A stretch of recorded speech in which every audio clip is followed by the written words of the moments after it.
वालेकुम व्यूअर्स, कैसे हैं आप सब। उम्मीद है आप सब खैरियत से होंगे और ज़िंदगी बहुत अच्छी गुजार रहे होंगे।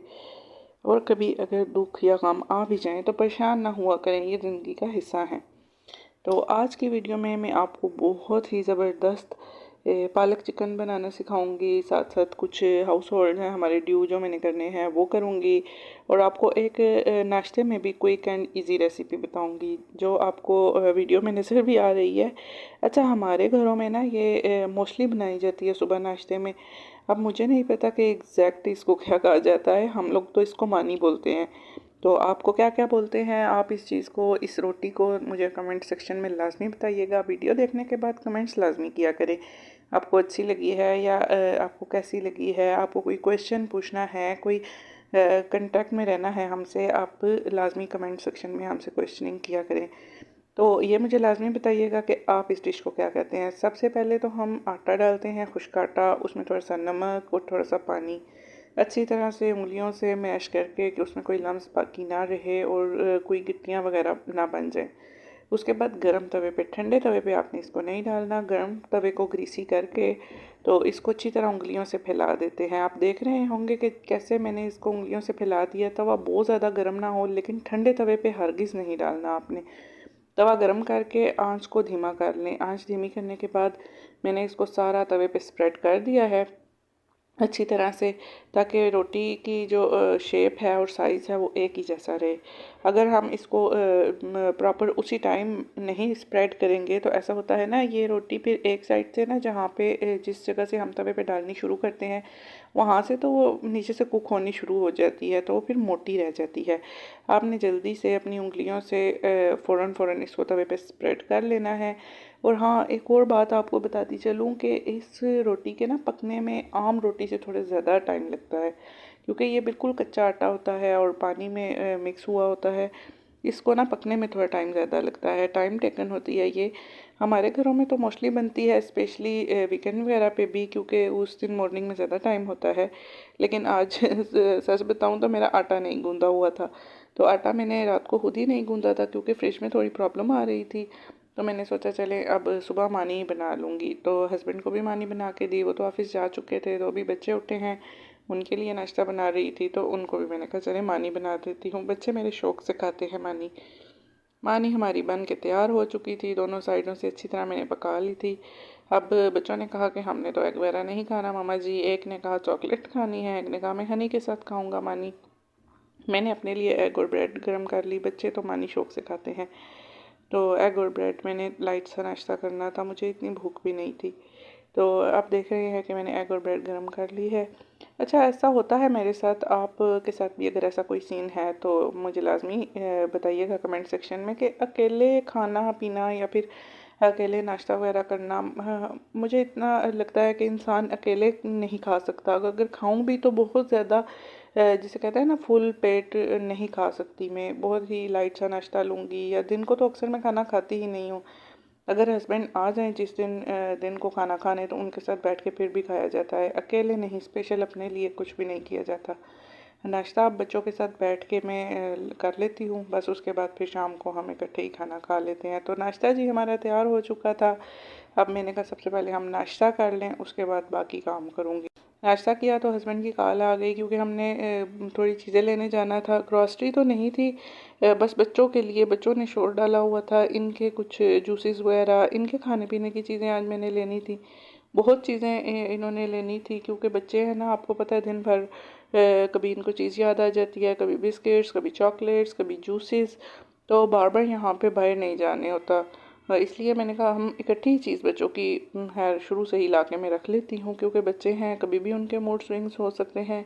तो उनको खामोश कराने के लिए, चुप कराने के लिए, आपको पता है, गाहे बगाहे कुछ ना कुछ उनको देना पड़ता है। कभी जूस दे दिया, कभी लेस दे दिए, कभी उनको कोई बिस्किट दे दिया। इस तरह बच्चों की चीज़ें थोड़ी बहुत लेनी थी। तो हस्बैंड आ गए थे, नाश्ता हमने कर लिया था, फिर हम फ़ौरन बाहर चले गए।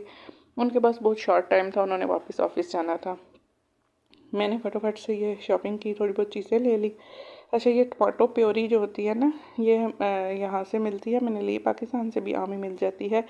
आप अपने घर में लाजमी ये रखा करें। अक्सर ऐसा होता है घर में टमाटर नहीं होते, और अगर हों भी तो कम होते हैं। इसकी 1 स्पून इनफ होती है। आप समझें कि 6-7 टमाटर हमने वो डाल दिए फ्रेश, और 1 स्पून, क्योंकि ये बिल्कुल प्यूरिफाइड और ड्राई हुआ होता है ना टमाटरों का, वो बना होता है शेक सा। वो शेक तो नहीं, बहुत ही हैवी सा वो बना होता है इसका मिक्सचर टमाटर का, टमाटो प्यूरी।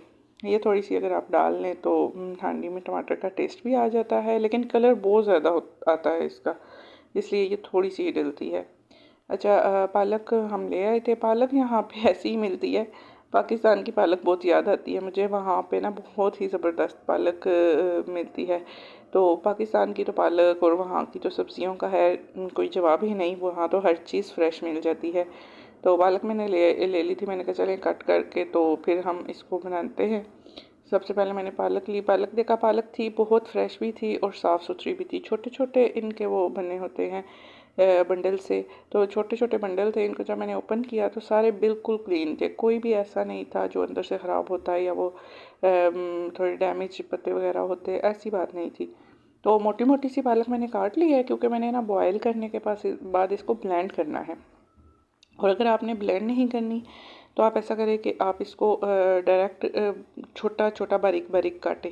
लेकिन अगर आपका माइंड है ब्लेंड करने का तो फिर आप मोटा मोटा काटें। अच्छा, अक्सर तो मैंने देखा है लोग बिल्कुल कटिंग नहीं करते, जो ब्लेंड करनी होती है उसकी कटिंग नहीं करते। लेकिन मैं आपको सजेस्ट करूँगी कि आप भले मोटी काटें लेकिन काटें पालक। क्यों? क्योंकि पालक के अंदर ना बहुत ज़्यादा रेत होती है और बड़े पत्तों में से एकदम रेत नहीं निकलती। छोटी जब कटी होगी तो हर हिस्से तक ना पानी भी जाएगा और सफाई भी हो जाएगी। और पालक को मैं कहती हूँ पकाना, धोना, काटना इतना मुश्किल सबसे जो इसमें काम है ना वो धोना है। मुझे बहुत इरिटेशन होती है कि शायद अभी भी इसमें रेत रह गई होगी, अभी भी इसमें कोई ज़र्रे रह गए होंगे रेत के, या हांडी ख़राब ना हो इस तरह। पालक तो आपको पता है धोनी, असल इसका जो फ़न है वो धोना। ये देखें आप कितनी रेत, कितनी इतनी ज़्यादा रेत थी। हालांकि छोटे छोटे से 3 बंडल मैंने काटे थे, 2 छोड़ दिए थे। हम घर में 2 ही बंदे हैं खाने वाले। बच्चे तो आपको पता है ये चीज़ें खाते ही नहीं हैं। बच्चों का क्या है, ब्रेड ले लीजिए, हम ले लिया और चीज़ खा ली, बस यही उनकी रूटीन होती है। पालक को मैंने अच्छी तरह 3-4 दफ़ा धो लिया था, और 3-4 दफ़ा धोने के बाद मैंने इसको बॉयल करने के लिए रख दिया था। अब दूसरी तरफ हम बना रहे थे। बॉयल करके मैंने पालक, आपको ये बाउल में नज़र आ रही होगी, बॉयल करके मैंने निकाल ली थी। अब दूसरी तरफ मैंने कहा चलें अब जल्दी से इसका तड़का बना लेती हूँ। तड़का बनाने के लिए मैंने प्याज काट लिए। प्याज को बारीक बारीक चॉप कर लिया था। प्याज को बारीक बारीक चॉप इसलिए कर लिया, अक्सर ऐसा भी होता है कि आप सिर्फ लहसुन अदरक का तड़का भी लगा सकते हैं पालक को। लेकिन मैंने कहा थोड़ी मसाले वाली पालक बनाती हूँ, थोड़ी स्पाइसी टाइप, मतलब अच्छी मसाले वाली, तो चले प्याज भी डाल देती हूँ। तो प्याज भी मैंने अच्छी तरह से बारीक बारीक कट करके सबसे पहले तो ऑयल पैन में डाल के मैंने हल्की आंच पे रख दिया था। अब उसमें मैंने प्याज डाल दिया।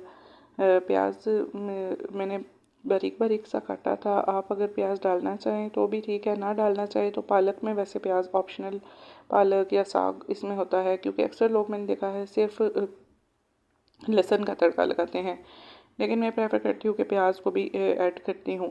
अच्छा, टमाटर तो मैंने ब्लेंडर में ही डाल दिए थे। मैंने कहा चलें अब इनको अच्छी तरह ब्लेंड कर लेती हूँ, क्योंकि टमाटर को पकने में और हांडी में अगर नज़र आए तो बहुत ही मायूब सा लगता है। इसलिए मैंने टमाटर और हरी मिर्च, अच्छा आप जब भी टमाटर ब्लेंड करें ना उसमें हरी मिर्च लाजमी डालें, भले एक डाल लें, लेकिन आप देखिएगा कि ये ग्राइंड हरी मिर्च का इतना ज़बरदस्त सा टेस्ट आएगा आपकी हांडी में। एक तो ऐसा है कि हर कोई खाता भी नहीं, कुछ लोग पसंद भी नहीं करते मुँह के अगर साबुत हरी मिर्च आ जाए ऐसा। और अगर आपको मुनासिब लगे तो आप ये ट्रिक लाजमी आजमाइएगा।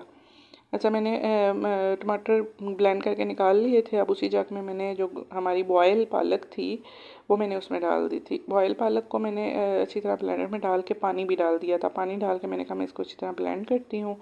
फिर पालक में मैंने कहा चल थोड़ा सा चिकन ऐड कर लेती हूँ कि टेस्ट के लिए। बेसिकली मैं आपको बता रही थी बटर पालक चिकन।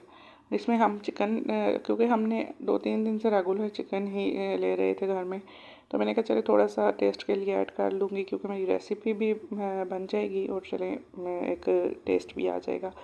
लहसुन अदरक का पेस्ट बना के मैं रखती हूँ, मेरी शुरू से आदत है। इसमें कदर ज़्यादा डलता है क्योंकि आम हांडी में तो हम थोड़ा कम ही डालते हैं, लेकिन इस पालक में मैंने थोड़ा ज़्यादा डाला है। लहसुन अदरक का पेस्ट डालने के बाद अच्छा, प्याज को आपने ब्राउन नहीं करना। प्याज को हम इस स्टेज तक लेके आएंगे कि ये ब्राउन होने के करीब आ जाएगा, लेकिन ब्राउन नहीं होगा। साथ ही मैंने इसमें लहसुन अदरक का पेस्ट ऐड कर दिया। लहसुन अदरक का पेस्ट ऐड करने के बाद मैंने इसमें थोड़े खड़े मसाले ऐड कर लिए थे, जिसमें ये जो धड़ा मिर्च है ये तो आपको पता है the most favourite of mine. मुझे बहुत पसंद है, हांडी में और पालक में भी बहुत अच्छी लगती है। मैंने इसमें सबसे पहले धड़ा मिर्च डाली, थोड़े खड़े मसाले डाले और उनको अच्छी तरह भून के थोड़ा चिकन डाल दिया था। चिकन डालने के बाद मैंने इसमें टमाटो प्यूरी डाल दी थी। जो हमने टमाटो ब्लेंड करके रखे थे ना, वो डाल दिए थे। अच्छा, एक बात का ध्यान रखिएगा, इसमें पिसी हुई लाल मिर्च नहीं डलेगी, इसमें धड़ा लाल मिर्च डलेगी। धड़ा लाल मिर्च जो होती है ना, धड़ा मिर्च जिसे बोलते हैं, वो डाल दी। प्याज सॉरी नमक डाला। फिर उसके बाद मैंने इसमें ज़ीरा पाउडर, धनिया पाउडर, जो आपके घर के स्पाइसेस हैं वो डाल के अच्छी तरह से चिकन को भून लिया था, क्योंकि चिकन की एक स्पेसिफिक स्मेल होती है। और टमाटर का पानी खुश्क होने तक मैंने मसाला भुना के, जब तक हमारा टमाटर का पानी बिल्कुल ड्राई हो गया और चिकन का भी कलर चेंज सा हो गया था। अच्छा, एक मैंने सिर्फ एक इसमें पूरी साबित जो है वो हरी मिर्च डाल दिया। अगर आपके घर में खाई जाती है तो इस स्टेज पे आप ऐड कर दें। इसमें इस तरह ना वो मसाले में फ्राई हो जाती है और फाइनली कुकड हो जाती है। अब हमारा चिकन भी तकरीबन फ्राई हो चुका था और टमाटर का पानी भी खुश्क हो गया था। अब मैंने इसमें ब्लेंडेड पालक जितनी थी वो सारी डाल दी है। ब्लेंड हुई हुई पालक तो ऑलरेडी आपको पता है ये कुक हुई हुई भी है, क्योंकि काफ़ी देर मैंने इसको बॉयल किया था। काफ़ी टाइम बॉयल किया था, क्योंकि ये ना मतलब थोड़ा सा मुझे फ़ील हो रहा था, जो इसके डंडियाँ सी होती है ना पीछे, वो थोड़ी सख्त सी थी।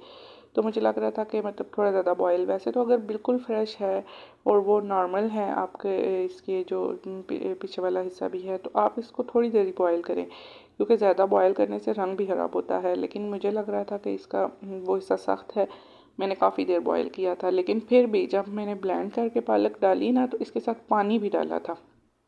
पानी डाल के मैंने ढाँप के रख दिया था।